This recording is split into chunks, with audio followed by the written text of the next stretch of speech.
قدرت کا ترجمان ہوتا ہے۔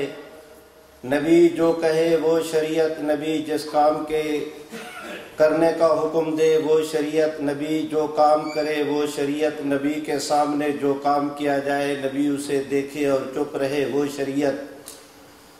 انبیاء علیہ السلام کا سلسلہ جاری تھا، ایک ان کے بعد دوسرے، دوسرے کے بعد تیسرے، ایک ایک وقت میں کئی انبیاء علیہ السلام اس دھرتی پر موجود ہوتے تھے۔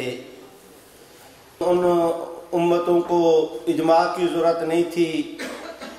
حق تعالی شانہ نے رحمت عالم صلی اللہ علیہ وسلم کی ذات اقدس پہ نبوت کے سلسلے کو ختم کیا، تو اس کے بدلے میں اللہ تعالیٰ نے امت کو اجماع کی نعمت سے نوازا کہ اے محمد عربی جو مسئلہ قرآن سے ثابت ہو وہ بھی دین ہے، جو حدیث سے ثابت ہو وہ بھی دین ہے۔ جس مسئلے پر آپ کی امت اکٹھی ہو جائے گی میں اسے بھی دین بنا دوں گا۔ بھائیو، ختم نبوت کے صدقہ میں امت کو اجماع کی نعمت ملی، اور امت نے بھی کمال کیا کہ سب سے پہلا اجماع رحمت عالم کی ختم نبوت پہ کیا۔ برادران عزیز، شریعت کے اندر انہیں ادلہ اربع کہا جاتا ہے۔ ان چاروں طریقوں سے یہ ختم نبوت کا مسئلہ ثابت ہے۔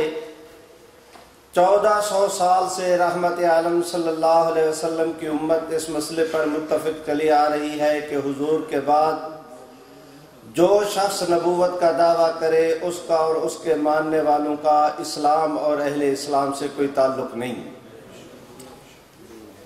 برادران عزیز، مجھ مسکین کے لیے یہ آج کی مجلس بہت ہی مشکل ہے، سو بہت ہی اختصار کے ساتھ درخواست کرتا ہوں کہ 1400 سال میں رحمت عالم کی امت کا یہ تعامل چلا رہا ہے کہ جب کبھی کسی شخص نے نبوت کا دعویٰ کیا، امت نے ایک سیکنڈ ضائع کیے بغیر اس کے متعلق متفقہ موقف اختیار کیا کہ یہ اور اس کے ماننے والوں کا اسلام اور اہل اسلام سے کوئی تعلق نہیں۔ مسیلمہ کذاب نے نبوت کا دعویٰ کیا، تب بھی امت کا یہی موقف تھا۔ اسود عنسی نے نبوت کا دعویٰ کیا، تب بھی امت کا یہی موقف تھا۔ ایران کے بہاءاللہ نے نبوت کا دعویٰ کیا، تب بھی امت کا یہی موقف تھا۔ قادیاں کے غلام قادیانی نے نبوت کا دعویٰ کیا، تب بھی امت کا یہی موقف تھا۔ برادران اسلام، مسیلمہ کذاب سے لے کر مسیلمہ قادیاں تک جتنے جھوٹے مدعیان نبوت آئے، ان تمام مدعیان نبوت میں سب سے زیادہ خطرناک فتنہ جو امت مسلمہ کے لیے زہر کی حیثیت رکھتا ہے وہ قادیانیت کا فتنہ ہے۔ مرزا قادیانی نے بے شمار الٹے پلٹے دعوے کیے، مسیح ہونے کا، مہدی ہونے کا، مجدد ہونے کا، مبلغ اور مناظر ہونے کا، کرشن ہونے کا، رودر گوپال ہونے کا، جے سنگھ بہادر ہونے کا، معاذ اللہ خدا ہونے کا بھی اس نے دعویٰ کیا۔ آپ کا میرا ایمان اور عقیدہ ہے کہ ہر آدمی کی رعایت ہو سکتی ہے، محمد عربی کے دشمن کی رعایت نہیں ہو سکتی۔ حضور سرور کائنات صلی اللہ علیہ وسلم کے دشمن کے متعلق رعایت کرنا یا رعایت کا کوئی پہلو اپنے دل میں اس کا وسوسہ لانا، یہ ایمان کے لیے سم قاتل ہے۔ مرزا قادیانی نے بے شمار دعوے کیے، اس کے دیگر دعوی میں سے مرزا قادیانی کا ایک دعویٰ یہ بھی تھا کہ میں محمد الرسول اللہ ہوں، اور اس کے لیے انہوں نے تھیوری یہ تیار کی کہ اللہ رب العزت نے محمد عربی کو دنیا کے اندر 2 دفعہ بھیجنا تھا۔ پہلی دفعہ محمد عربی مکہ مکرمہ میں سیدنا عبداللہ کے گھر میں آئے، دوسری دفعہ وہی محمد عربی غلام احمد کی شکل میں قادیان کے اندر آیا ہے۔ برادران عزیز، اس پر اکتفا نہیں کیا بلکہ یہ موقف اختیار کیا کہ وہ جو پہلی دفعہ رحمت عالم محمد آئے تھے ان کی مثال پہلی رات کے چاند کی تھی اور میری مثال 14ویں رات کے چاند کی ہے، اور کہا کہ ان کے معجزے 3000 تھے، میرے معجزے 1,00,000 سے بھی زیادہ ہیں۔ برادران عزیز، اس مرزا غلام محمد قادیانی نے حضور سرور کائنات صلی اللہ علیہ وسلم کے صحابہ اکرام کے مقابلے میں اپنے دیکھنے والوں کو صحابی قرار دیا، اپنی بیوی کو اس نے ام المومنین کہا، اپنے خاندان کو اہل بیت کہا، حضور علیہ السلام کی پوری امت کو کافر کہا، اور صرف اپنے ماننے والوں کو مسلمان قرار دیا۔ بھائیوں، قادیانیت کسی مذہب اور عقیدے کا نام نہیں، قادیانیت براہ راست محمد عربی صلی اللہ علیہ وسلم کی دشمنی کا دوسرا نام ہے۔ ان سے بچنا، حضور کی امت کو بچانا، اپنی اولاد کو بچانا، بزرگوں نے محنت کر کے یہ کام آپ اور ہم تک پہنچایا تھا، ہمارا فرض بنتا ہے کہ ہم اسے اپنی آنے والی نسلوں تک پہنچائیں۔ برادران عزیز، آج اس وقت جن حالات سے ہم لوگ گزر رہے ہیں، کل کی بات ہے کہ ہمارے پاکستان میں 2 قادیانی مراکز پر حملہ ہوا، ابھی 1 دن گزرا ہے کہ حضرت علی حجویری رحمہ اللہ کی مسجد کے احاطہ میں 2 بم دھماکے ہوئے۔ میں بہت ہی صراحت کے ساتھ اور بڑی دیانتداری کے ساتھ، بڑے اعتماد اور ذمہ داری سے درخواست کرتا ہوں، قادیانی مراکز پر جب حملہ ہوا، ان ملزمان میں سے ایک ملزم زندہ پکڑا گیا۔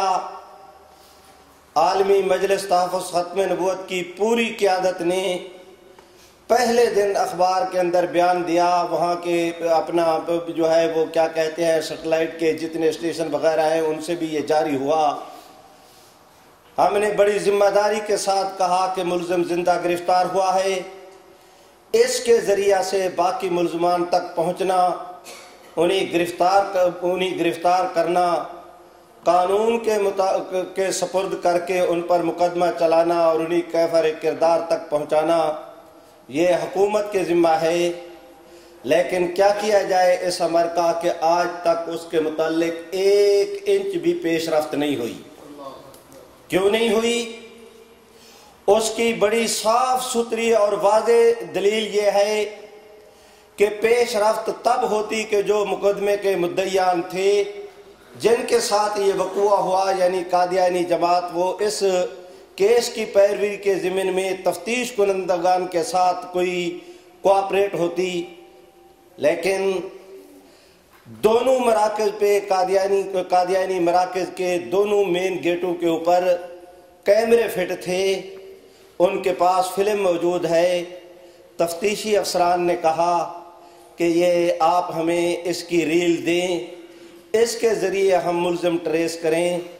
آج تک قادیانیوں نے وہ ریل ان کو مہیا نہیں کی۔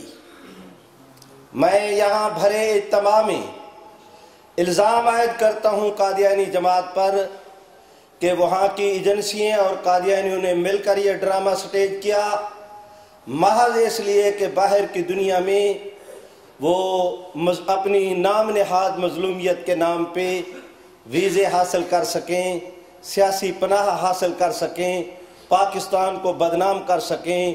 سوائے اس ڈرامے کے باقی اس واقعہ کے پیچھے اور کوئی چیز مخفی نہیں ہے۔ برادران عزیز، کل کی بات ہے کہ حضرت علی حجویری رحمہ اللہ کے مزار مبارک کے احاطہ میں جو جامع مسجد ہے اس میں 2 بم دھماکے ہوئے۔ آج ہمارے ملک عزیز میں صف ماتم بچھی ہے اور وہاں پر کئی دن ہو گئے ہڑتالیں ہیں، احتجاج اور جلوس ہو رہے ہیں، صدمہ ہوا ہونا چاہیے۔ لیکن میں درخواست کرتا ہوں، جن لوگوں نے سیدنا امام ابو حنیفہ کے مزار پر بمباری کی تھی، جن ہاتھوں نے حضرت سیدنا حسین کے مزار مبارک پہ گولیوں کی بچھاڑ کی تھی، سیدنا امام جعفر اور حضرت شیخ عبد القادر جیلانی کے مزارات کو جن کے جہازوں نے نشانہ بنایا تھا، میں الزام عائد کرتا ہوں کہ آج بالکل انہی طاقتوں نے، ذہن وہی ہے، پلان وہی ہے۔ ہاں میں یہ مان لیتا ہوں کہ چلو اس کے لیے افراد انہوں نے تبدیل کیے ہوں، کردار بدلے ہوں، تو میں کچھ نہیں کہہ سکتا، لیکن جو وہاں پر مجرم تھے وہ یہاں پر مجرم ہیں۔ لیکن ان تمام تر حالات کے باوجود ہم آج بھی اللہ رب العزت کے حضور پریشان نہیں ہیں، بڑے اعتماد کے ساتھ کہتے ہیں کہ آج نہیں تو کل انشاءاللہ ساری مصائب چھڑ جائیں گی، بالآخر فتح اللہ اسلام اور اسلام والوں کو نصیب فرمائے گا۔ برادران عزیز، میں اپنی گفتگو کو سمیٹتا ہوں۔ آج سے، جب سے قادیانیوں کا جلسہ قادیان میں ہوتا تھا، وہ جلسہ جسے وہ حج کے برابر قرار دیتے ہیں، ذلی حج، اور مرزا قادیانی نے اپنی کتاب اینہ کمالات اسلام میں سے ذلی حج لکھا ہے، نفلی حج سے زیادہ اس کی اس نے اہمیت بتلائی ہے۔ اور مرزا محمود نے اپنی کتاب حقیقت الرؤیا میں یہ کہا ہے کہ مکہ اور مدینہ کی چھاتیوں کا دودھ خشک ہو گیا ہے، اب جسے تازہ رشد اور ہدایت کی ضرورت ہے اسے قادیان سے اپنا تعلق قائم کرنا چاہیے۔ جس طرح منا میں جا کر مزدلفہ میں واپس آ کر ہم لوگ نمازیں اکٹھی کرتے ہیں، قادیانی اس کی نقل میں اپنے سالانہ جلسے کے موقع پر اسے حج کی طرح وہ ان نمازوں کو جمع کرتے ہیں۔ میں نے کہا کہ یہ اسلام کے ساتھ ایک متصادم قوت ہے۔ اس کی ایک مثال یہ قادیانیوں کا جلسہ قادیان میں ہوتا تھا۔ ہمارے حضرت مولانا سید محمد انور شاہ کشمیری، سید عطا اللہ شاہ بخاری اور ان کے گرامی قدر رفقا قادیان میں ختم نبوت کی کانفرنس کرتے تھے، اور ایک کانفرنس میں حکیم الاسلام حضرت مولانا قاری محمد طیب صاحب نے بھی شرکت فرمائی تھی۔ برادران عزیز، آج میں قادیانیوں سے کہتا ہوں کہ اگر قادیانی جماعت میں پشت در پشت وہ اپنے جھوٹ کو چلانے کی کوشش کر رہے ہیں تو انہیں کبھی نہ بھولنا چاہیے کہ امت بھی سیدنا صدیق اکبر سے لے کر آج کی گھڑی تک تواتر کے ساتھ، توارث کے ساتھ، نسلاً بعد نسل محمد عربی کی غلامی اور آپ کی عزت و ناموس کی پاسبانی کے لیے ایک ہے۔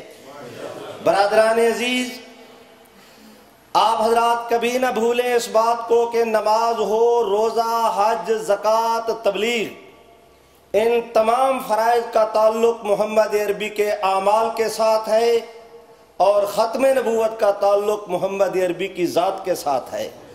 آج ایک آدمی اگر نماز کی تبلیغ کرتا ہے، روزے یا حج کی دعوت دیتا ہے، کہا جائے گا کہ یہ دین کی خدمت کر رہا ہے، اور آپ میں سے کوئی اللہ کا بندہ آج اگر محمد عربی کی ختم نبوت کی بات کہتا ہے تو کہا جائے گا کہ یہ حضور سرور کائنات صلی اللہ علیہ وسلم کی دربانی اور آپ کی پاسبانی کا فریضہ سر انجام دے رہا ہے۔ عزیزان گرامی، جب قادیانیوں کا جلسہ پاکستان سے منتقل ہو کر آپ حضرات کے یہاں برطانیہ میں آیا، تب پاکستان، ہندوستان اور بنگلہ دیش عرب کی پوری دینی قیادت نے آپ حضرات کے یہاں برطانیہ میں اکٹھے ہو کر ختم نبوت کانفرنس کی بنیاد رکھی۔ وہ دن جائے، آج کا دن آئے، 25 سال ہو گئے ہیں، اور میں دیانتداری کے ساتھ کہتا ہوں کہ لندن سے لے کر گلاسگو تک اگر آج قادیانی فتنہ کے متعلق کچھ شعور، کوئی بیدار ہے، مسلمانوں کے کوئی جذبات ہیں، تو یقینی طور پر بنیادی کردار اس میں اس کانفرنس نے ادا کیا ہے۔ بھائیوں، ربع صدی کوئی معمولی وقفہ نہیں۔ اس زمانے میں جو بوڑھے تھے وہ قبر کنارے ہیں، جو جوان تھے وہ بوڑھے ہیں، اس زمانے میں جو بچے تھے آج وہ باپ بن گئے ہیں۔ اتنا 25 سال میں اتنا کام ہوا۔ اس وقت سے لے کر آج تک جو ہمارا قافلہ چلا تھا، بہت سارے حضرات اللہ رب العزت کو پیارے ہو گئے، سوائے 2-4 حضرات کے، اور وہ بھی چراغ ساری ہیں۔ برادران عزیز، ان بزرگوں نے محنت کر کے اس کام کو آپ تک پہنچایا تھا، آپ کا فرض بنتا ہے کہ آپ اسے آنے والی اگلی نسلوں تک منتقل کریں۔ بھائیو، میں درخواست کرتا ہوں آپ